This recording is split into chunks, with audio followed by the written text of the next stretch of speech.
In the endless dunes of the Gobi Desert, 14-year-old Tarek discovers an oddly preserved fossil while helping his aunt on an excavation.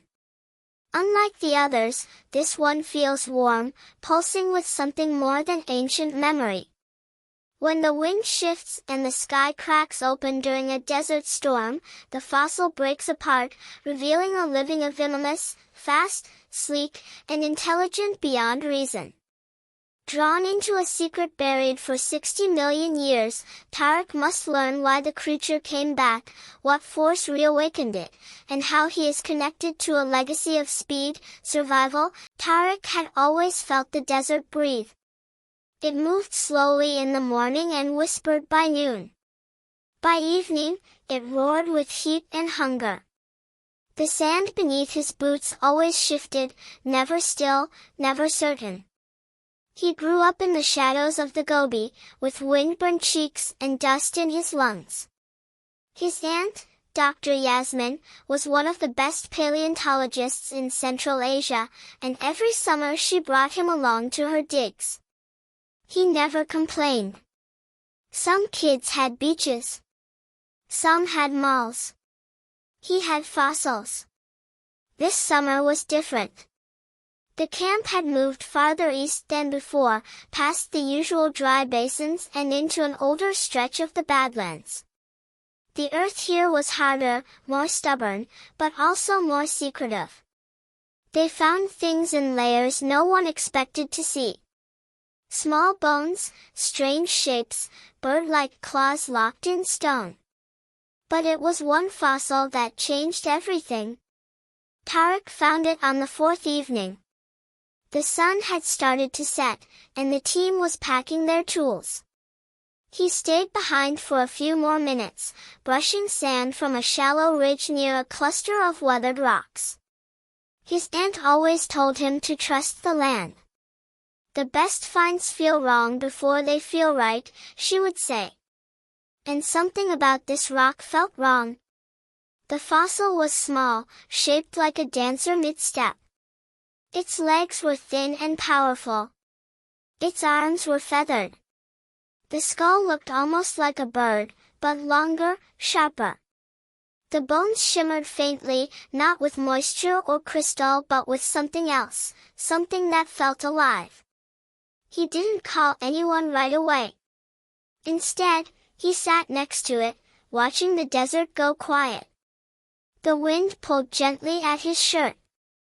The fossil seemed to breathe with the rhythm of the dunes. When he finally touched it, it was warm. That night, he told his aunt. She examined it by headlamp. Her brows furrowed. Her hands moved slow, careful. This might be Avimimus, she said. Fast runner. Bird mimic. But this isn't like the ones we've found before. What's different? It looks new. She didn't say anything else. She marked the site for the morning and told Tarek not to speak of it to the team. The storm came at midnight. Wind slammed against the tents. The sky groaned. Lightning flashed without thunder. Tarek woke to find the sand spinning outside like a cyclone. He grabbed his boots and ran to check the ridge. The fossil was glowing. Not brightly. Just enough to see it through the dark. He stepped toward it, his heart pounding. The light flickered. The rock cracked.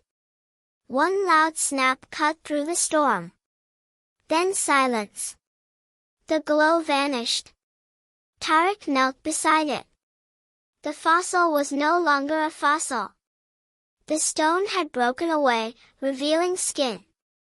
Smooth, scaled, and covered in fine feathers. A thin snout twitched. Two black eyes opened. The creature lifted its head slowly. Tarek couldn't breathe. The Avimimus stood, balancing on two thin legs like a ballet dancer made of muscle and air. It looked at him, not as a newborn would look, but with ancient memory. Then it ran.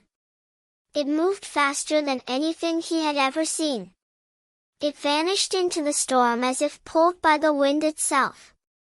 Tarek stood alone, sand hitting his face, mouth dry, heart full of something new. He didn't know it yet, but he had just reopened a door that time had locked shut 60 million years ago.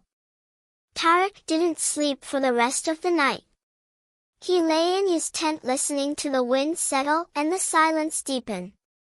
The desert, usually alive with night insects, had gone still. The storm had passed, but something heavier remained. He closed his eyes, trying to convince himself he had imagined it all, the glow, the crack, the creature. But deep down, he knew he hadn't. At sunrise, he returned to the site. The spot where the fossil had lain was bare.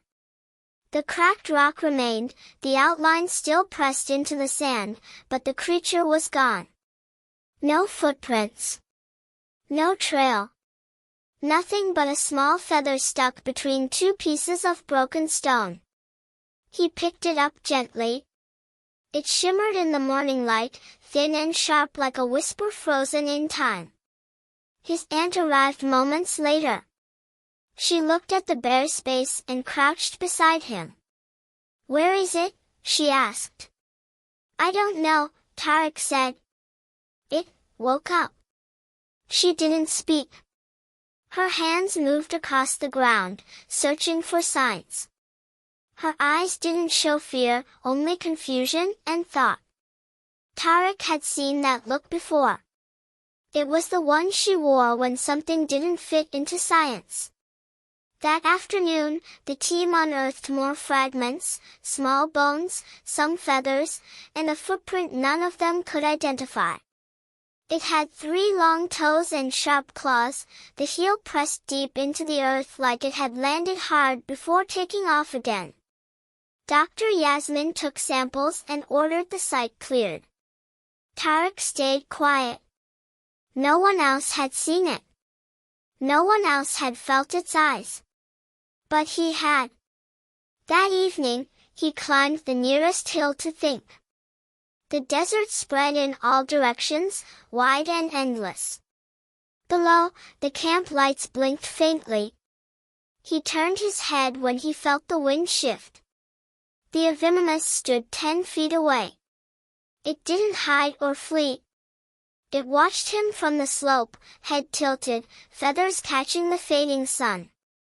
Its body looked built for speed, thin bones, long legs, a tail that moved with perfect balance. It didn't blink. It waited. Tarek stepped forward slowly. "I won't hurt you," he said. The creature took a step closer. Its clawed hands flexed. Then it made a soft clicking noise in its throat. Tarek sat on the sand and watched. They stayed that way for nearly an hour. As the sun disappeared, the Avimimus turned and ran, disappearing into the rocks like smoke. But before it left, it dropped something at Tarek's feet. A fragment of bone. He picked it up. It was smooth, warm to the touch, and marked with strange lines, almost like symbols. That night, Tarek couldn't stop thinking. He stared at the bone fragment until his eyes burned. He thought of the speed, the glow, the connection. He remembered what his aunt had once said, some species evolved faster than others not because of survival, but because of memory. What if this creature hadn't just survived?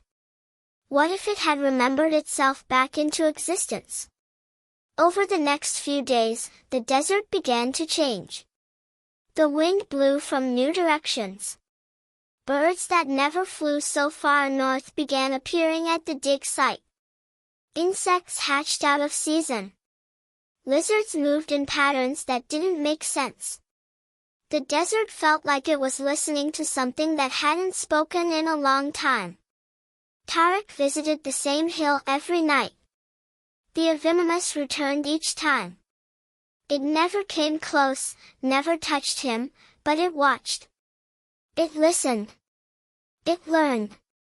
And slowly, so did he. He began keeping a notebook. Drawings. Timelines. Sketches of the bone fragments markings.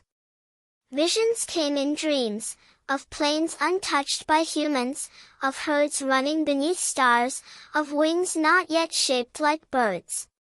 His aunt noticed the change. "You've stopped asking questions," she said one morning.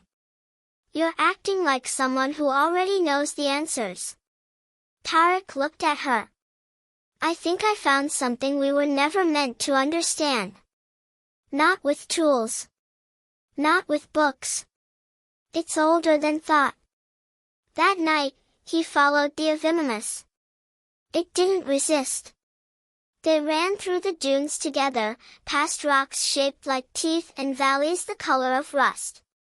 The creature moved without sound, its feet barely touching the ground. Tarek could barely keep up, but he didn't stop. He ran until his legs burned and the stars blurred. They reached a hollow beneath a cliff.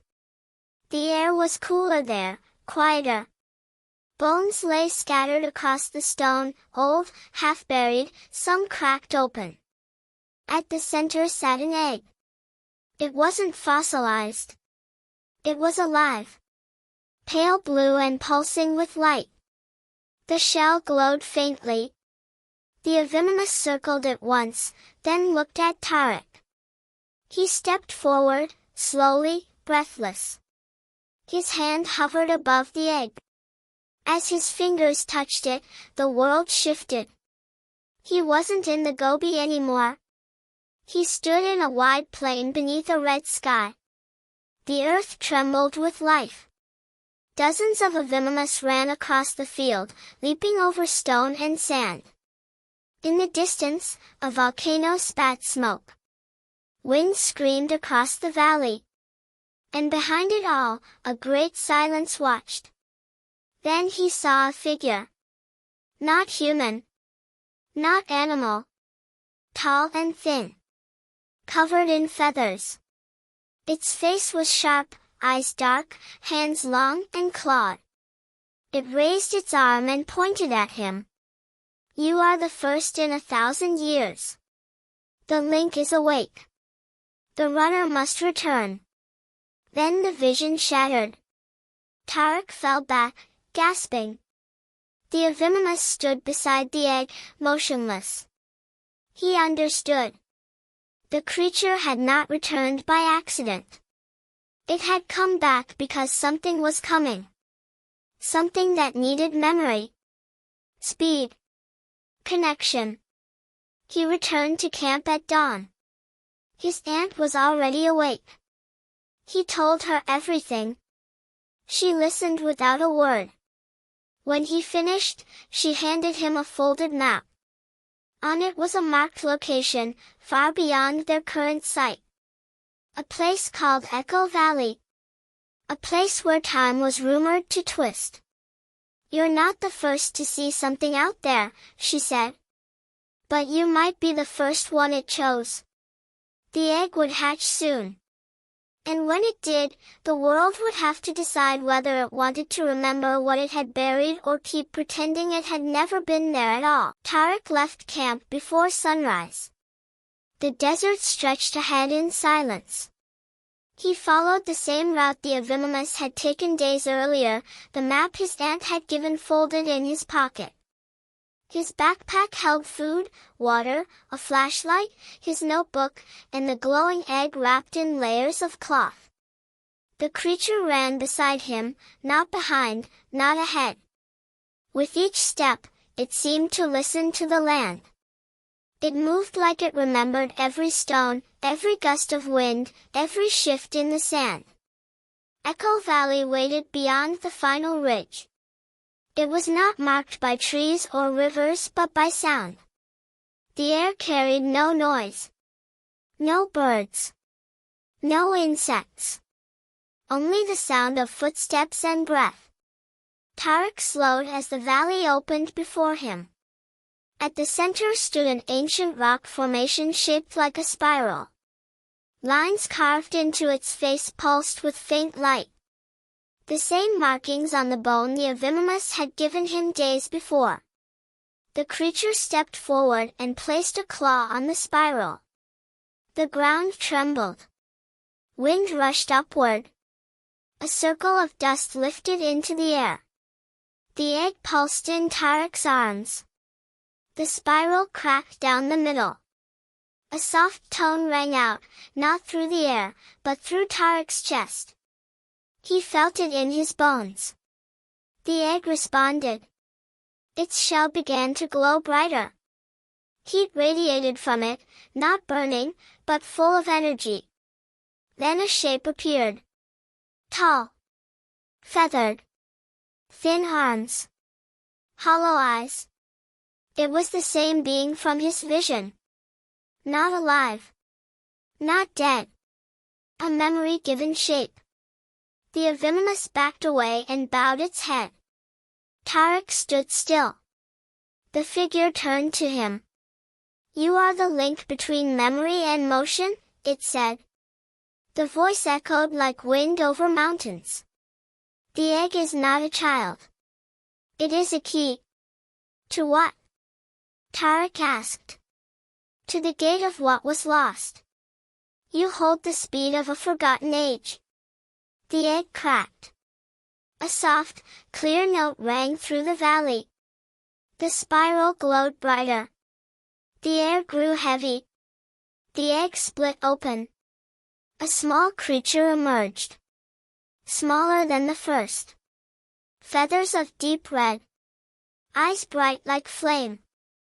It stood on thin legs and took a step toward Tarek. The ground shook. From the edges of the valley came movement. Figures like the one before stepped into view. Dozens. Each shaped from wind and bone. They circled the spiral. You were chosen by flight, the voice said again. But others rise with hunger. A shadow passed over the valley. Tarek looked up. A massive shape blotted the sun. Dark wings. Sharp beak. Talons like knives. It landed behind the stone. Twice the size of the Avimimus. Feathers black. Eyes silver. The Avimimus beside him growled. The new hatchling pressed itself against Tarek's leg. This one wants to take the memory, the voice said. It cannot be allowed. Tarek's breath caught. What can I do? You carry the runner's spark. The only thing faster than destruction is memory that moves. The dark creature screeched and charged. Tarek turned and ran.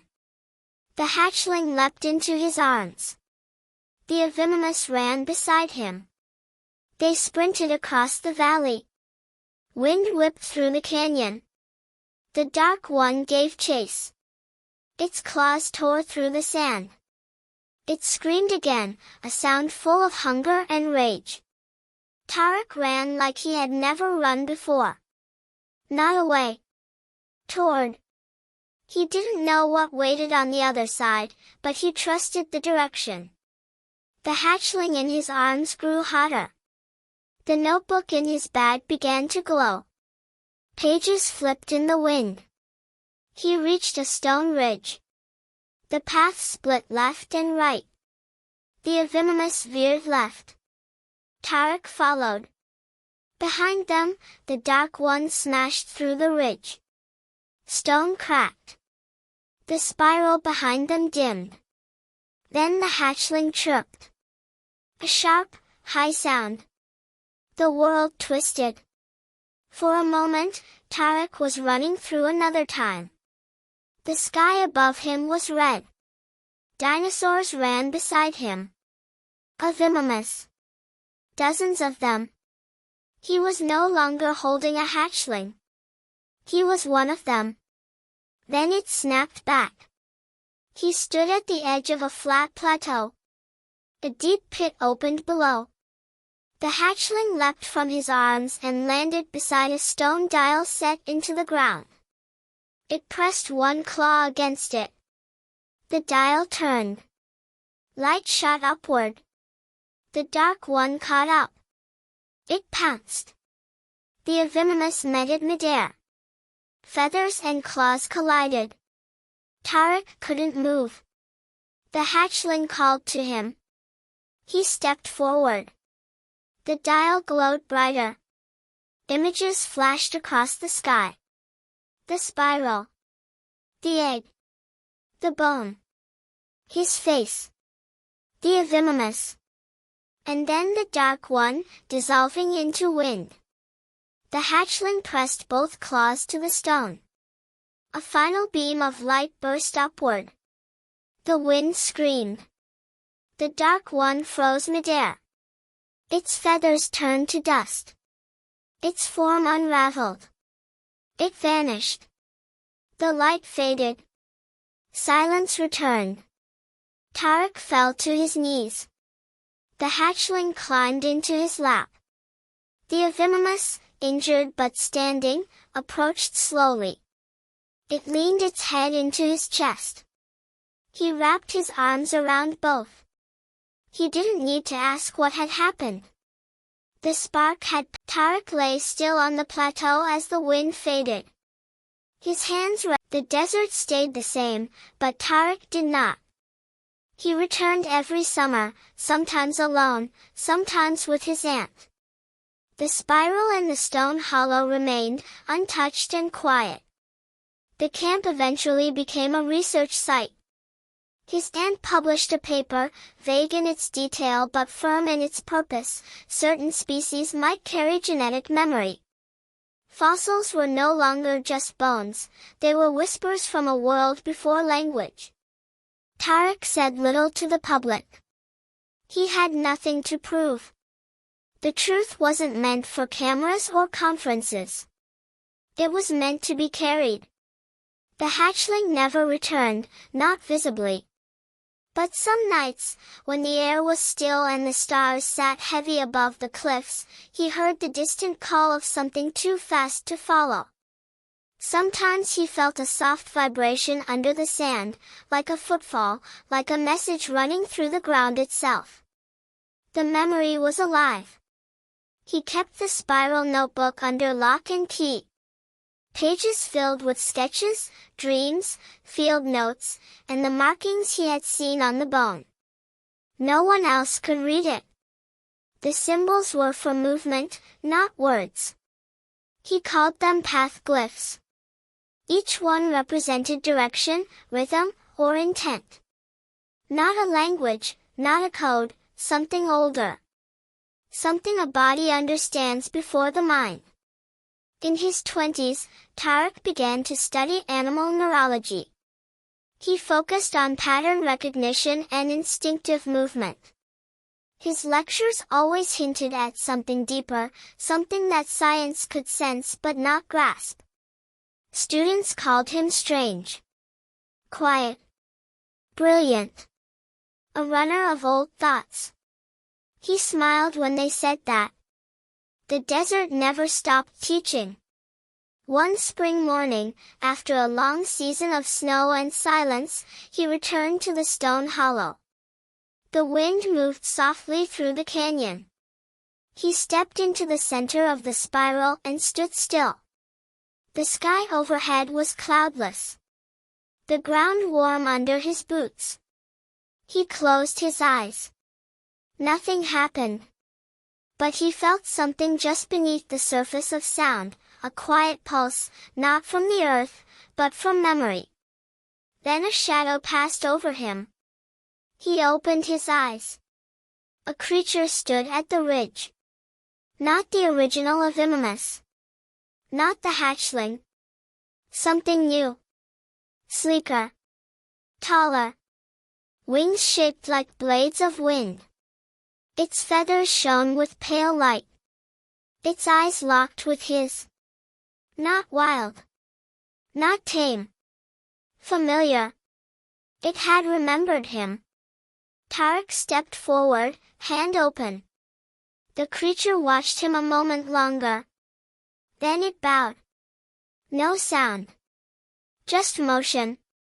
It turned and ran, disappearing into the cliffs. Tarek didn't follow. He didn't need to. The spiral had opened again. He walked back to camp with a steady heart.